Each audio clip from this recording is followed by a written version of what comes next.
Ситуация вокруг коронавирусной инфекции все еще остается напряженной. Практически каждый день люди продолжают поступать в больницы. Врачи в один голос твердят, не надо доводить ситуацию до крайностей. При первых же симптомах недомогания необходимо незамедлительно обращаться в больницу. На сегодняшний день в инфекционном отделении РКБ находится 61 человек с подтвержденным диагнозом COVID-19, 21 из которых старше 65 лет. 9 пациентов находятся в тяжелом состоянии в отделении реанимации. Сказать, что на сегодняшний день отмечается прям такое снижение поступления больных новой коронавирусной инфекции, не представляется возможным. Почему? Потому что все-таки случаи нового заражения есть. Ежедневно к нам обращаются.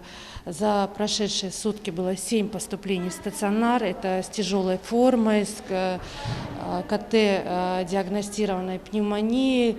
Степень тяжести КТ вторая. Все-таки за счет того, что мы нарушаем режим изоляции, процесс заражения продолжается, и у нас выявляются новые случаи.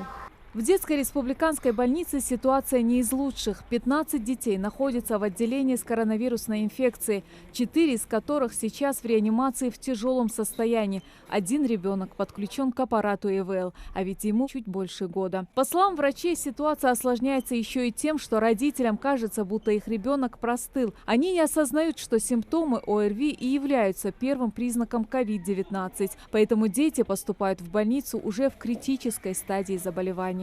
Сегодня у нас продолжаются карантинные мероприятия. И на самом деле и сегодня у нас, как я сказала выше, 15 детей поступило в отделение. Продолжаются поступления. Вчера ночью еще один 15-й ребенок поступил, вчера ночью буквально. Поступают, к сожалению, вначале поступали в состоянии средней тяжести. Очень редко у нас попадались дети в тяжелом состоянии. А так, чтобы они в ковидной реанимации у нас несколько собиралось, такого не было.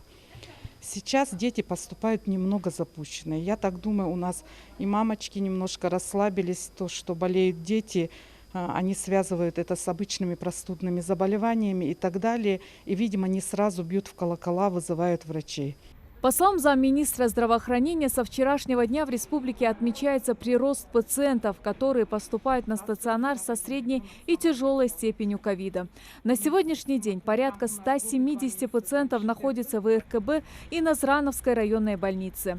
Как отмечает Лемка Кациева, жители республики просто расслабились, ошибочно считая, что COVID-19 отступил и потому перестали соблюдать элементарные нормы санэпидрежима. Убедительно просим наших земляков в общественных местах: надевайте эти маски. Я понимаю, что в эту жару это невозможно, это тяжело, но это мера, которая позволит сохранить не только ваше здоровье, но и сохранить кому-то жизнь.